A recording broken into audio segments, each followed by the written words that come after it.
Trust me, কিছু করতে পারি না। চর্চার পেট দুইটা কোয়েশ্চেন হুবহু আমার বোর্ড এক্সামে কমন আসবে। এসএসসি রেজাল্ট তো শেষ। প্রথমে ভালো নাম্বার আছে ফেরে পাশ করে গেছে, এবার ফেসকারি ব্লংটা তোমরা অনেকেই বলতেছিলা যে এসএসসি নিয়ে কিছু টিপস দিতে, এর জন্য কমেন্ট করছিলা যে প্রিটেস্ট নিয়েও টিপস দিতে। তোমার মনে হয় প্রিটেস্ট শেষে মডেল টেস্টটা শুরু হয়ে গেছে। সরি তোমরা জানো আমরা এসএসসি 26 ব্যাচ একটা মারা খাওয়াবে যারা কিনা 9 পার করছে গ্রুপ স্টাডিতে। আমি মেনলি এসএসসির প্রিপারেশন স্টার্ট করি নিউটন। জানুয়ারি ফেব্রুয়ারি মাসে আমার টার্গেট ছিল যে আমি এসএসসির হাফ সিলেবাস শেষ করবো, স্বপ্ন পারলো অ্যাটলিস্ট গ্রুপ সাবজেক্ট গুলো। এর মধ্যে চলে আসে আমার ফার্স্ট ক্লাস টেস্ট, আর ওইখানে আমি প্রথম বাস খাই বায়োলজি, কেমিস্ট্রি, ফিজিক্স। কেন? কারণ কেমিস্ট্রিতে আমি রিয়েকশন কম দিয়েছিলাম। বায়োলজি বই আর নিজে মন করা দুইটা একসাথে কম্বিনেশন দিয়ে দিতেছিলাম, এই জন্য টিচারও খুশি হয়ে কম নাম্বার দিয়েছে। ফিজিক্স আমি কোশ্চেনই বুঝিনি। কোশ্চেনে লেখা ছিল যে ব্যালনের আয়তন নির্ণয় করো, আর ব্যালন বলতে আমার মাথায় খালি দুইটা জিনিসই ঘুরছে, হচ্ছে বেলুন আর হচ্ছে রুটি বাটার বেলুন। পরে বাসায় এসে জানতে পারছি ব্যালন আসলে সিলিন্ডার।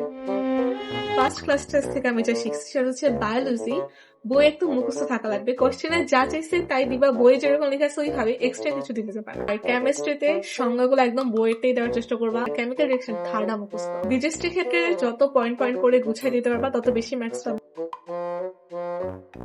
আমি একদম বছরের শুরুতে টেস্ট পেপার কিনে করছিলাম অনলি গ্রুপ সাবজেক্ট গুলার, বাকিগুলো কিনে নেই, বাকিগুলো জাস্ট গাইড কিনছি। টেস্ট এক্সামের পরে এমনি তোমার আবার টেস্ট পেপার কিনে লাগবে, সো দুইবার করে কিনলে লস।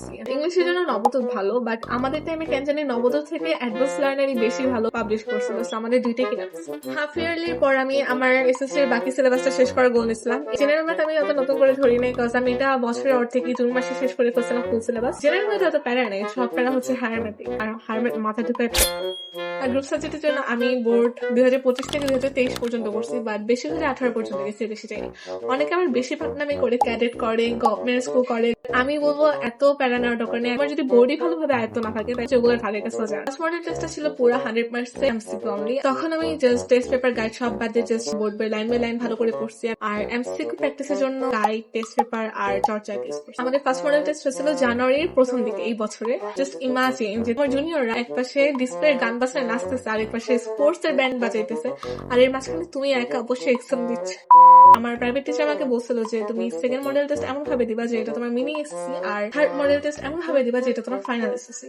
আমি বলতে ভুলে গেছিলাম যে আমার এসএসসি এর মধ্যে আমাকে সবচেয়ে বেশি হেল্প করছে যে অ্যাপটা, সেটা হচ্ছে চর্চার মধ্যে তোমার অনেক কম্পিটিটরস আছে, কুইজ ব্যাটল আছে, অনেক চান্স আছে এমসিকিউ প্র্যাকটিস করার জন্য, ইভেন লিডার বোর্ড আছে। And trust me, Bangla first এক্সামের আগের দিন বিকালে আমি চর্চা অ্যাপের রাইটিং এক্সাম দিই। আমি বিশ্বাসও করতে পারি না চর্চা অ্যাপের দুইটা কোয়েশ্চেন হুবহু আমার বোর্ড এক্সামে কমন আসবে। এমসিকিউ মোস্টলি কমন আসছিল। আর তোমাদেরকে একটা কথা বলি যে রিটেন সবসময় বানায় লেখার প্র্যাকটিস রাখবা, মুখস্থ করবে না, জাস্ট ধারণা নিয়ে যাবা, যাতে পরীক্ষার হলে আনকমন আসলে তুমি বানায় রেখে পারো।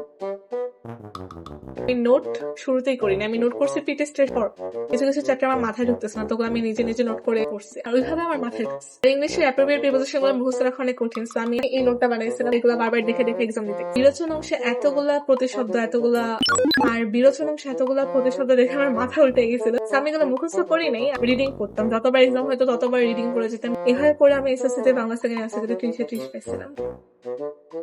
অধ্যায়টা অনেক কঠিন লাগে, নিজেরা একবার আলাদা ভাবে নিয়ে বসো, দেখো যে কোথায় প্রবলেম হচ্ছে। যদি দেখো যে মাথায় ঢুকতেছে না, তাহলে নিজে নোট করো, শর্টকাটে এমন ভাবে নোট করো যে তোমার মনে থাকে। আর তোমরা যদি জানতে চাও যে আমি কিভাবে এসএসসিতে বায়োলজিতে 100 তো বেশি কমেন্টে বলতে পারো, তাহলে আমি নেক্সট ভিডিওতে biology related detail video upload করবো।